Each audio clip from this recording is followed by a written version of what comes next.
Class 9th।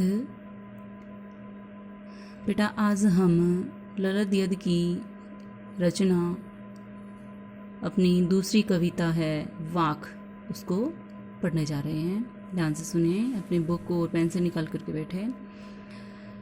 रस्सी कच्चे धागे की खींच रही मैं नाव, जाने कब सुन मेरी पुकार, करें देव भवसागर पार। पानी टपके कच्चे सकोरे व्यर्थ प्रयास हो रहे मेरे, जी में उठती रह हुक, घर जाने की चाहे गेरे। ध्यान से देखिए बेटा, रस्सी कच्चे धागे की, रस्सी कच्चे धागे की यहाँ का मतलब है कमजोर व नासवान।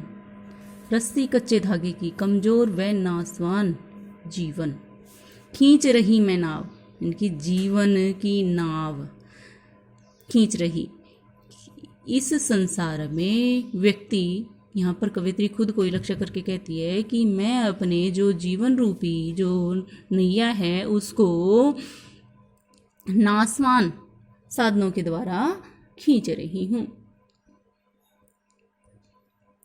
कमजोर और क्षीण साधनों के द्वारा खींच रही हूँ, अर्थात संसार रूपी सागर से जो जीवन रूपी नाव को मैं सांसारिक और नश्वर उपायों के द्वारा पार ले जाने का प्रयास कर रही हूँ। जाने कब सुन मेरी पुकार, करें देव भवसागर पार। पता नहीं ईश्वर मेरी प्रार्थना कब सुनेंगे, पता नहीं ईश्वर मेरी प्रार्थना कब सुनेंगे, करें देव भवसागर पार। और मेरी यह जीवन रूपी नैया जो है उसको कब पार लगाएंगे।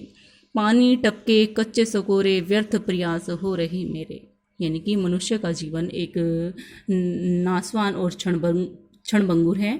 जिस तरह से कच्ची मिट्टी का जो सकोरा होता है वह पानी लगने पर क्या हो जाता है, गल जाता है, टूट जाता है। उसी तरह से व्यक्ति का जो जीवन है वह नासवान और क्षणभंगुर है। उसको सांसारिक और जो भोग विलास के जो साधन हैं उनसे खींचना व्यर्थ है, उनसे उस जीवन को पार करना, मोक्ष की प्राप्ति करना व्यर्थ है। जी में उठती रह हुक, घर जाने की चाहे गेरे। जी में उठती रह हुक, यानी कि मेरे मन में अत्यंत पीड़ा उठती है। हुक का मतलब यहाँ पे क्या है, पीड़ा। जी में, मन में, कवित्री के मन में अत्यंत पीड़ा उठती है और उसके मन में सिर्फ एक इच्छा लगी रहती है, क्या, कि घर जाने पे। यहाँ पे घर का अर्थ होता है प्रभु के पास आत्मा और परमात्मा का मिलन। घर जाने की चाहे घेरे, यहाँ पर कवित्री कह रही है कि मेरे मन में अत्यंत पीड़ा उठती है और सिर्फ एक इच्छा लगी रहती है कि मुझे परमात्मा के पास जाना है, मेरी आत्मा और परमात्मा को एक होना है, मुझे प्रभु के पास जाकर मोक्ष की प्राप्ति करनी है। फिर से देखिए बेटा, यहाँ पर कवित्री खुद को लक्ष्य करके कहती है कि मैं अपनी जीवन रूपी नैया को कच्चे धागों के समान अत्यंत क्षीण और कमजोर साधनों से खींच रही हूँ, अर्थात संसार रूपी सागर से जो जीवन रूपी नाव को सांसारिक एवं नश्वर उपायों के द्वारा पार करना व्यर्थ है। उसको पार करने का प्रयास कर रही है जो कवित्री, उसका जो प्रयास है वो व्यर्थ हो रहा है। पता नहीं ईश्वर कवित्री की पुकार कब सुनेंगे। कवित्री खुद को लक्ष्य करके कहती है कि पता नहीं ईश्वर मेरी पुकार कब सुनेंगे और मेरी जीवन रूपी नाव को संसार रूपी सागर से कब पार लगाएंगे। मेरा यह जीवन मिट्टी के एक सकोरे की भांति नासवान और क्षणभंगुर है। कच्ची मिट्टी का सकोरा जिस तरह से पानी से लगकर टूट जाता है, गल जाता है, ऐसा ही मेरा जीवन नश्वर है। इसलिए जीवन की इस नाव को खींचने के लिए जो मेरे प्रयास मैंने जो किए हैं वो सारे व्यर्थ हैं। संसार एवं जीवन की नश्वरता को देखकर मेरे हृदय में एक अत्यधिक तीव्र पीड़ा उठती है, एक हुक उठती है, एक पीड़ा उठती है और अपने घर अर्थात ईश्वर के पास जाने का सदैव ही जो इच्छा है वो मुझे घेरे रहती है, जो इच्छा मुझे लगी रहती है। अगला पैरा देखिए बेटा, खा खा कर कुछ पाएगा नहीं, न खाकर बनेगा अहंकारी, सम खा तभी होगा संभावी, खुलेगी सांकल बंद द्वार की।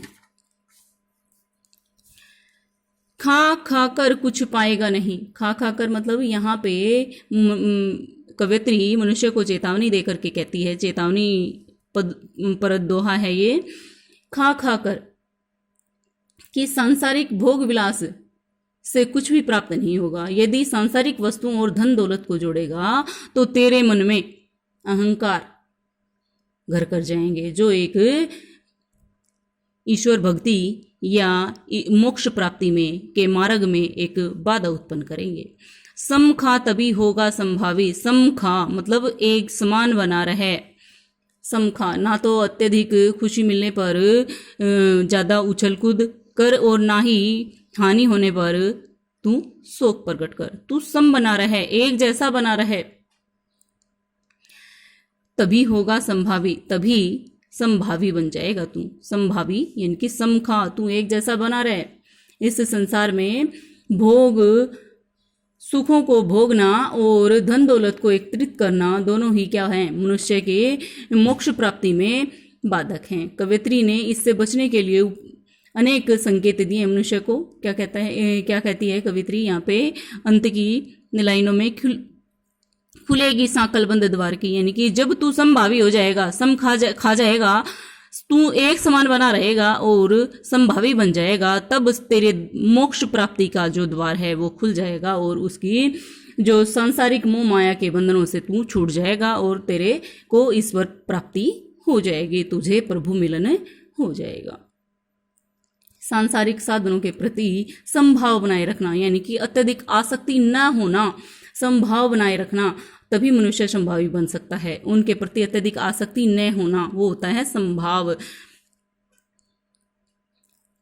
उसकी चेतना का, तभी मनुष्य की चेतना का विकास होगा और उसे मुक्ति प्राप्त होगी। यानी कि जब मनुष्य संभाव सम खा जाएगा और संभावी बन जाएगा, अत्यधिक आसक्ति उसकी जो समाप्त हो जाएगी, तभी वह संभावी बन जाएगा और उसको ईश्वर की प्राप्ति हो जाएगी। उसकी चेतना का विकास हो जाएगा और मुक्ति का जो मार्ग है वो उसका प्रशस्त हो जाएगा, उसको मुक्ति मिल जाएगी। अर्थात मनुष्य को सांसारिक मोह बंधनों से छुटकारा मिल जाएगा। बेटा आज आप इन दोहों की अच्छे से व्याख्या करेंगे, रफ कॉपी में लिख के देखेंगे। इन दोहों से 5 प्रश्न छोटे आपको बनाने हैं। ये आज आपका गृह कार्य है।